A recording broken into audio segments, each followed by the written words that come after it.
Baik, selamat siang Bapak Yusuf Setiadi, selaku dosen pengampu mata kuliah Bisnis Intelijen dan rekan-rekan mahasiswa sekalian. Perkenalkan, saya Malinda. Pada kesempatan ujian tengah semester kali ini, saya akan mempresentasikan analisis saya mengenai penerapan sistem intelijen bisnis di ranah operasional. Topik yang saya angkat adalah penerapan konsepsi dan tahapan intelijen bisnis pada manajemen anggaran, proyek, acara skala menengah. Studi kasus yang saya ambil di sini terkait manajemen perencanaan acara pernikahan.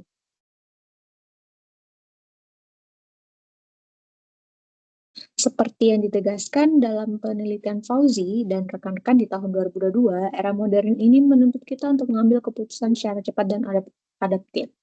Mengapa saya memilih tata kelola acara pernikahan?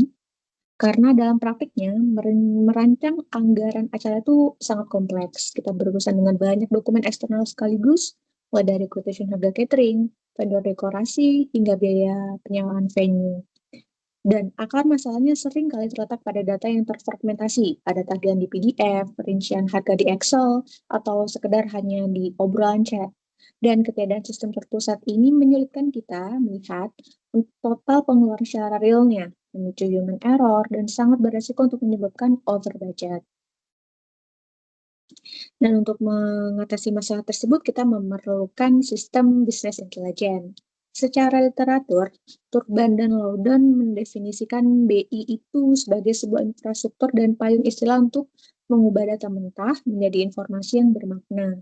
Sejalan dengan itu, Fauzi dan Bapak Setiadi juga menegaskan bahwa sistem terintegrasi ini tuh sangat krusial bagi para pengambil keputusan agar evaluasi operasional dalam hal ini biaya acara bisa jauh lebih terukur dan presisi.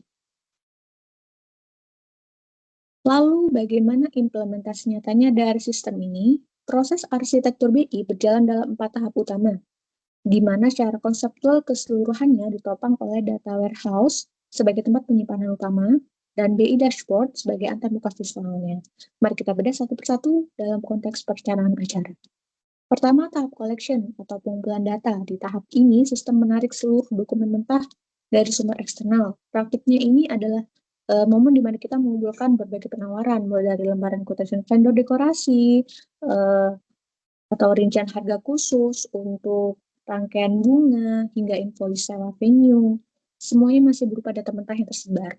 Lalu yang kedua, masuk ke tahap integration atau integrasi data. Mengingat vendor-vendor tadi itu mengirimkan format dalam berbeda-beda, ada yang via PDF, spreadsheet Excel, maupun cetak fisik dalam bentuk brosur, sehingga harus memerlukan proses operasional ETL, yaitu extract, transform, and load. Tujuannya adalah mengekstrak data yang berantakan tersebut, menstandarisasi formatnya, dan menyatukannya ke dalam satu sistem repository atau data warehouse terpusat.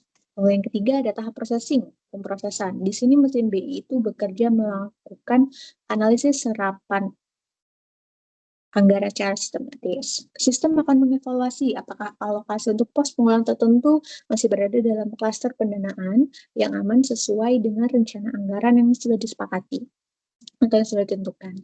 Atau sudah mulai muncul anomali angka yang berpotensi memicu over budget. Dan yang terakhir, tahap presentation atau tahap penyajian.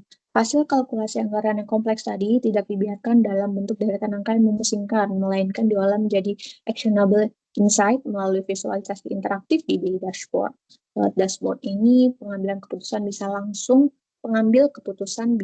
melihat indikator kesehatan anggaran secara real time dan menentukan langkah strategis atau negosiasi vendor seketika saat itu juga.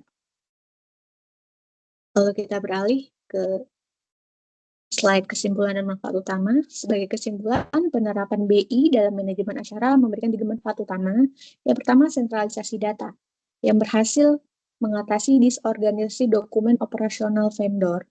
Lalu yang kedua, efisiensi manajerial, di mana proses pembuatan laporan keuangan menjadi jauh lebih cepat. Dan yang terpenting adalah mitigasi risiko finansial, karena kita mendapatkan visibilitas anggaran secara real time untuk mencegah pembengkakan biaya.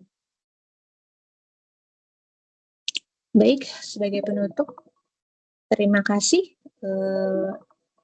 Terima kasih banyak atas waktu dan perhatian Bapak Yusuf dan rekan-rekan sekalian. Selamat siang.